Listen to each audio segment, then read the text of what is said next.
Hi friends, welcome to the commerce KSET NET achievers YouTube channel. Friends, ಈ ವಿಡಿಯೋದಲ್ಲಿ ನಾನು ನಿಮಗೆ ಕಾಲೇಜು ಉಪನ್ಯಾಸಕರ ನೇಮಕಾತಿ 2022-23 ಇದರ ಬಗ್ಗೆ ಸಂಪೂರ್ಣ ಮಾಹಿತಿಯನ್ನು ಕೊಡ್ತಾ ಇದ್ದೀನಿ. ಇದರಲ್ಲಿ ಏನೇನು ತಿಳಿಸ್ಕೊಡ್ತಾ ಇದ್ದೀನಿ ನಿಮಗೆ ಅಂತಂದರೆ, ಸಬ್ಜೆಕ್ಟ್ ವೈಸ್ ಟೋಟಲ್ ಪೋಸ್ಟ್ ಎಷ್ಟಿದ್ದಾವೆ, ವೇಕೆನ್ಸಿ ಎಷ್ಟಿದ್ದಾವೆ, ಇದನ್ನು ಆಲ್ರೆಡಿ ಕೂಡ ಹೇಳಿದ್ದೀನಿ. ಇಲ್ಲಿ ಸುಮ್ಮನೆ ಪೋಸ್ಟ್ನ ಹೇಳಿಬಿಟ್ಟು ನೆಕ್ಸ್ಟ್ ಮುಂದೆ ಹೋಗ್ತೀನಂತ. ಎಜುಕೇಷನಲ್ ಕ್ವಾಲಿಫಿಕೇಷನು, ಸೆಲೆಕ್ಷನ್ ಪ್ರೊಸೆಸ್ ಅಂದರೆ ನೀವು ಅಪಾಯಿಂಟ್ಮೆಂಟ್ ಆಗಬೇಕಾದ್ರೆ ಅಲ್ಲಿ ಯಾವ ರೀತಿಯಾಗಿ ಪ್ರೊಸೆಸ್ ನಡೆಯುತ್ತೆ ಅಂತೇಳಿ ತಿಳಿಸ್ಕೊಡ್ತೀನಿ. ಅದರ ಜೊತೆಗೆ ನೋಟಿಫಿಕೇಷನ್ ಯಾವಾಗ ಆಗುತ್ತೆ ಅಂತ ಕೂಡ ಈ ವಿಡಿಯೋದಲ್ಲಿ ತಿಳಿಸ್ಕೊಡ್ತೀನಿ ಅಂತ. ಸೊ ಅದ್ರ ಜೊತೆಗೆ ಕೆಲವೊಂದಿಷ್ಟು ಟಿಪ್ಸ್ಗಳನ್ನು ಕೂಡ ಕೊಡ್ತೀನಿ ಅಂತ, ನೀವು ಯಾವ ರೀತಿಯಾಗಿ ಓದಬೇಕು, ಏನೇನೆಲ್ಲ ಓದಬೇಕು ನಿಮ್ಮ ಸಬ್ಜೆಕ್ಟ್ಗಳಲ್ಲಿ ಅಂತ. ಸೊ ಆದ್ದರಿಂದ ಈ ವಿಡಿಯೋನ ಪೂರ್ತಿಯಾಗಿ ನೋಡಿರಿ. ಹಾಗೆ ವಿಡಿಯೋ ಇಷ್ಟ ಆದರೆ ಲೈಕ್ ಮಾಡಿರಿ. ಸೊ ಅದರ ಜೊತೆಗೆ ನಮ್ಮ ಚಾನಲನ್ನು ಮೊದಲೇ ಬಾರಿಗೆ ನೋಡ್ತಾ ಇದ್ದರೆ ಸಬ್ಸ್ಕ್ರೈಬ್ ಮಾಡ್ಕೊಳ್ಳಿ. ಸೊ ನೋಡಿ ಫ್ರೆಂಡ್ಸ್, ಈಗ ಆಲ್ರೆಡಿ ನಾನು ಹೇಳಿದ್ದೀನಿ, ಇಷ್ಟೆಲ್ಲನೂ ನಿಮಗೆ ಡಿಸ್ಕಸ್ ಮಾಡಿ ತಿಳಿಸ್ಕೊಡ್ತಾ ಬರ್ತೀನಿ ಅಂತ.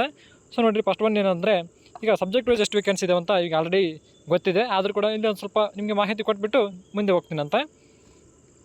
ಸೊ ನೋಡಿ ಫ್ರೆಂಡ್ಸ್, ಕನ್ನಡ 100 ಇದ್ದಾವೆ, ಇಂಗ್ಲೀಷ್ 120, ಇತಿಹಾಸ 120, ಅರ್ಥಶಾಸ್ತ್ರ 180, ಭೂಗೋಳಶಾಸ್ತ್ರ 20, ವಾಣಿಜ್ಯಶಾಸ್ತ್ರ 80.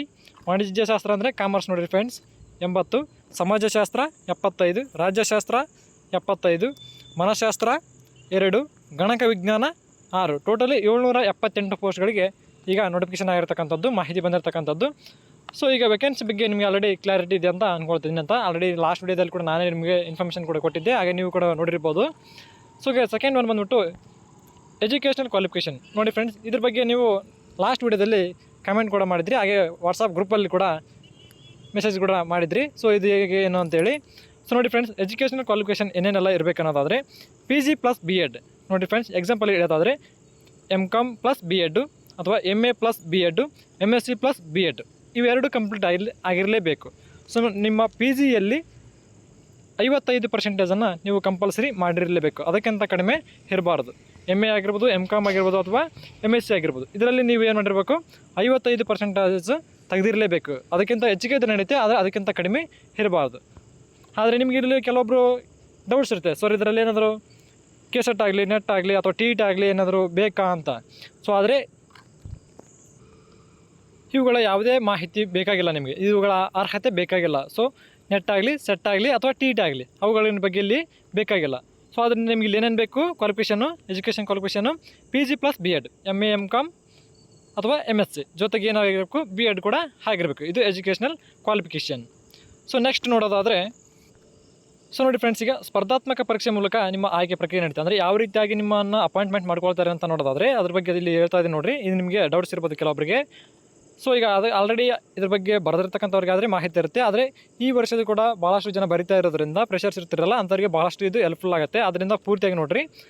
ಸ್ಪರ್ಧಾತ್ಮಕ ಪರೀಕ್ಷೆ ಮೂಲಕ ಈ ಎಕ್ಸಾಮನ್ನು ಕಂಡಕ್ಟ್ ಮಾಡ್ತಾರೆ. ಸೊ ಇದರಲ್ಲಿ ಯಾವ್ಯಾವ ರೀತಿ ನಡೆಯುತ್ತೆ ಎಕ್ಸಾಮ್ಸ್ ಅಂತ ನೋಡೋದಾದರೆ, ಲಿಖಿತ ಪರೀಕ್ಷೆಯ ವಿವರ. ಲಿಖಿತ ಪರೀಕ್ಷೆಯ ವಿವರ ಅಂದರೆ ನೋಡಿ ಫ್ರೆಂಡ್ಸ್, ಇಲ್ಲಿ ಲಿಖಿತ ಪರೀಕ್ಷೆ ಅಂದರೆ ನಿಮ್ಮ ಸಬ್ಜೆಕ್ಟ್ ಪೇಪರ್ ಇರುತ್ತೋ ಅದಲ್ಲ, ನಿಮಗೆ ಕಡ್ಡಾಯ ಕನ್ನಡ ಪತ್ರಿಕೆ ಅಂತ ಒಂದಿರುತ್ತೆ. ಏನು, ಕಡ್ಡಾಯ ಕನ್ನಡ ಪತ್ರಿಕೆ. ಇದು 150 ಮಾರ್ಕ್ಸ್ಗೆ ನಡೆಯುತ್ತೆ. ಎಷ್ಟು ಮಾರ್ಕ್ಸ್ಗೆ?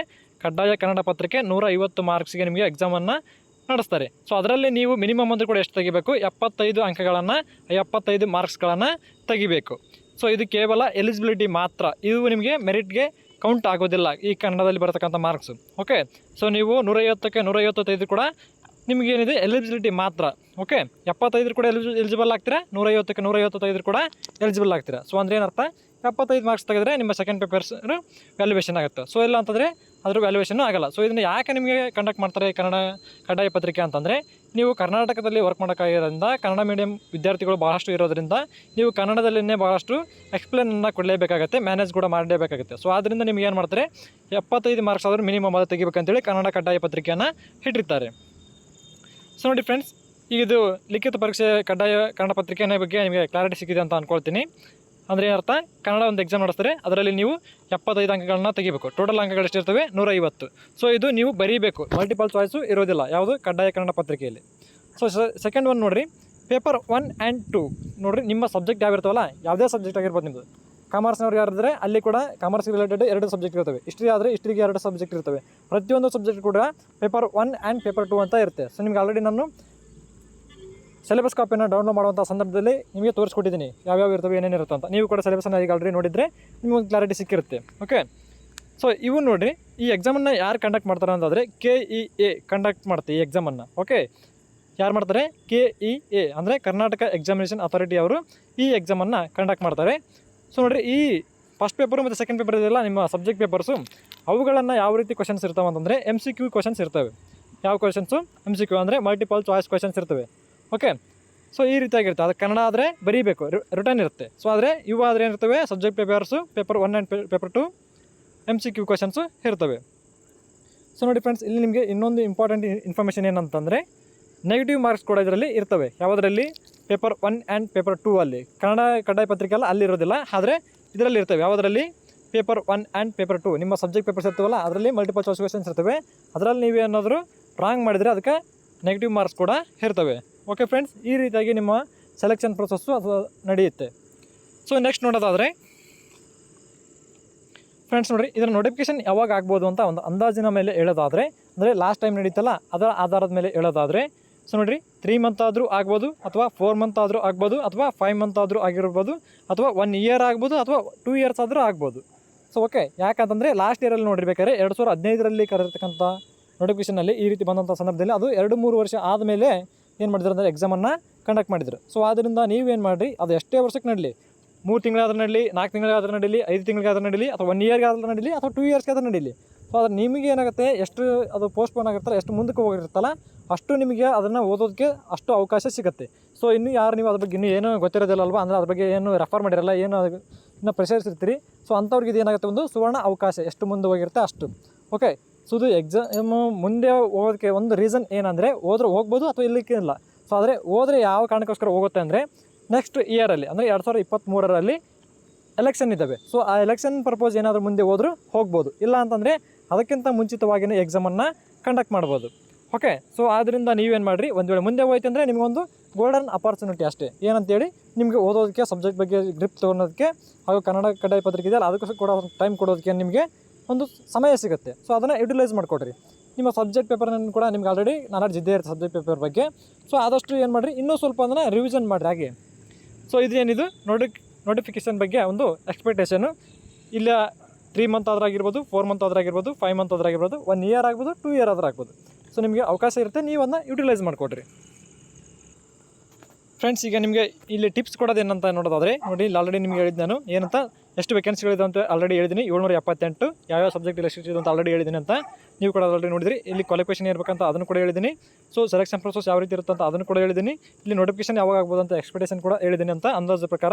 ಸೊ ಇನ್ನೊಂದು ಇಂಪಾರ್ಟೆಂಟ್ ಟಿಪ್ಸ್ ಏನಂದರೆ ನೋಡಿ ಫ್ರೆಂಡ್ಸ್, ಈಗ ನಿಮಗೆ ಇನ್ನೂ ಎಷ್ಟಿದೆ, ಒಂದು ವೇಳೆ 3 ತಿಂಗಳ ಇರಲಿ, 4 ತಿಂಗಳ ಇರಲಿ, 5 ತಿಂಗಳ ಇರಲಿ, 1 ವರ್ಷ ಇರಲಿ, ಅಥವಾ 2 ವರ್ಷ ಇರಲಿ, ನೀವೇನು ಮಾಡೋಕ್ಕೆ, ಈಗ ಫಸ್ಟು 3 ತಿಂಗಳಿಗೆ ಒಂದು ಟೈಮ್ ಟೇಬಲನ್ನು ಹಾಕ್ಕೊಳ್ಬೇಕು. ಏನು, ಕೇವಲ 3 ತಿಂಗಳಿಗೆ. ಯಾಕಂದರೆ ಒಂದು ವೇಳೆ 3 ತಿಂಗಳ ಒಳಗಡೆ ಎಕ್ಸಾಮ್ ನಡೀತಂದ್ರೆ ನೀವು ಅದು ಕೂಡ ರೆಡಿ ಇರಬೇಕು. ಸೊ ಆದ್ದರಿಂದ ಏನು ಮಾಡಿರಿ, ನಿಮ್ಮ ಪೇಪರ್ 1 ಮತ್ತು ಪೇಪರ್ 2 ಹಾಗೆ ಕನ್ನಡ ಕಡ್ಡಾಯ ಪತ್ರಿಕೆ, 3ಕ್ಕೂ ಏನು ಮಾಡೋಕೆ, ನೀವು ಇಲ್ಲಿ ಟೈಮ್ ಟೇಬಲ್ ಹಾಕ್ಕೊಂಡು ಮ್ಯಾನೇಜ್ ಮಾಡಿಕೊಂಡು ಹೋಗಬೇಕು. ಓಕೆ, ಸೊ ನೋಡಿ ಫ್ರೆಂಡ್ಸ್, ಈ ರೀತಿಯಾಗಿ ನೀವು ಟೈಮ್ ಟೇಬಲ್ನ ಹಾಕ್ಕೊಂಡು ಸರಿಯಾಗಿ ಅದಕ್ಕೆ ಎಷ್ಟು, ಇದಕ್ಕೆ ಎಷ್ಟು ಅಂತೇಳಿ ನಿಮ್ಗೆ ಯಾವ ಗ್ರಿಪ್ ಇರುತ್ತೆ ಅದಕ್ಕೆ ಸ್ವಲ್ಪ ಕಡಿಮೆ ಕೊಡಿರಿ, ಯಾವುದು ಗ್ರಿಪ್ ಇರಲ್ಲ ಅದಕ್ಕೆ ಸ್ವಲ್ಪ ಜಾಸ್ತಿ ಟೈಮನ್ನು ಕೊಟ್ಕೊಂಡು ಏನು ಮಾಡಿರಿ, ಪ್ರಿಪ್ರೇಷನ್ನ ಸ್ಟಾರ್ಟ್ ಮಾಡಿರಿ. ನಿಮಗೆ ಇದು ಭಾಳಷ್ಟು ಹೆಲ್ಪ್ಫುಲ್ ಆಗುತ್ತೆ ಈ ಟಿಪ್ಸು.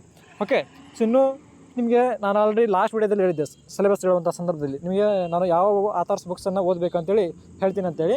ಸೊ ನೋಡಿ ಫ್ರೆಂಡ್ಸ್, ನಂದು ಕಾಮರ್ಸ್ ಆಗಿರೋದ್ರಿಂದ ಕಾಮರ್ಸ್ ಒಂದೇ ಮಾತ್ರ ನಾನು ಹೇಳ್ಬೋದು, ಆದರೆ ಇನ್ನುಳಿದಂಥ ಸಬ್ಜೆಕ್ಟ್ಗಳ ಬಗ್ಗೆ ಹೇಳೋದಕ್ಕೆ ನಾನು ಅದರಲ್ಲಿ ಎಕ್ಸ್ಪರ್ಟ್ ಆಗಿರೋದಿಲ್ಲ. ಓಕೆ, ಹೌದಾ? ಸೊ ಅದರಿಂದ ನಾನೇನು ಮಾಡ್ತಾಯಿದ್ದೀನಿ, ಆ ಸಬ್ಜೆಕ್ಟ್ಗಳಲ್ಲಿ ಯಾರೆಲ್ಲ ಅನುಭವ ಹೊಂದಿರ್ತಾರಲ್ಲ, ಯಾರೆಲ್ಲ ಅಪಾಯಿಂಟ್ ಆಗಿರ್ತಾರಲ್ಲ, ಸೊ ಅವರಿಂದ ನಾನು ಇನ್ಫಾರ್ಮೇಷನ್ ತೊಗೊಂಡು ನಿಮಗೆ ಮಾಹಿತಿಯನ್ನು ಕೊಡ್ತೀನಿ ಅಂತ.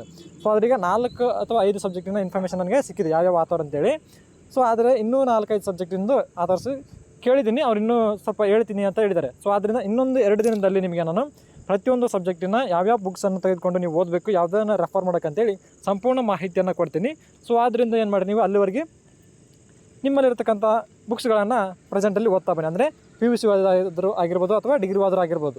ಓಕೆ, ಈ ಬುಕ್ಸ್ಗಳನ್ನ ಏನು ಮಾಡಿರಿ, ರೆಫರ್ ಮಾಡ್ತಾಯಿರಿ. ಇನ್ನೊಂದು 2 ಡೇಸಲ್ಲಿ ಯಾವ್ಯಾವ ಅಂತೇಳಿ ನಿಮಗೆ ನಾನು ಮಾಹಿತಿಯನ್ನು ಕೊಡ್ತೀನಂತ. ಸೊ ನೋಡಿ ಫ್ರೆಂಡ್ಸ್, ಇಷ್ಟೆಲ್ಲ ಮಾಹಿತಿ ಕೊಟ್ಟಿದ್ದೀನಿ. ಈ ವಿಡಿಯೋದಿಂದ ನಿಮಗೆ ಹೆಲ್ಪ್ ಆಗಿದೆ ಅಂತ ಕೂಡ ಅಂದ್ಕೊಳ್ತೀನಿ ಅಂತ. ಸೊ ನೋಡಿ ಫ್ರೆಂಡ್ಸ್, ಈ ವಿಡಿಯೋ ನಿಮಗೆ ಇಷ್ಟ ಇದ್ದರೆ ಲೈಕ್ ಮಾಡಿರಿ, ಹಾಗೆ ನಿಮ್ಮ ಫ್ರೆಂಡ್ ಸರ್ಕಲಲ್ಲಿ ಕೂಡ ಈ ವಿಡಿಯೋನ ಶೇರ್ ಮಾಡಿರಿ. ಈ ವಿಡಿಯೋದಿಂದ ನಿಮ್ಗೆ ಏನು ಅನ್ನಿಸ್ತು ಅಂತ ಒಂದು ಕಮೆಂಟ್ ಮಾಡಿರಿ. ನಿಮಗೇನಾದರೂ ಡೌಟ್ಸ್ ಇದ್ದರೆ ಕಮೆಂಟ್ ಮಾಡಿ ಕೇಳಿರಿ, ಅದನ್ನು ನಾನು ನಿಮಗೆ ಕಮೆಂಟ್ನಲ್ಲಾದರೂ ಉತ್ತರ ಕೊಡ್ತೀನಿ ಅಂತ. ಇಲ್ಲಾಂದರೆ ಕಮೆಂಟ್ನಲ್ಲಿ ಕೊಡೋಕ್ಕಾಗಿಲ್ಲ ಅಂತ ಕೂಡ ಈ ರೀತಿ ಒಂದು ವಿಡಿಯೋ ಮಾಡಿ ನಿಮಗೆ ಮಾಹಿತಿಯನ್ನು ಕೊಡ್ತಾ ಬರ್ತೀನಿ ಅಂತ. So thanks for watching this video friends.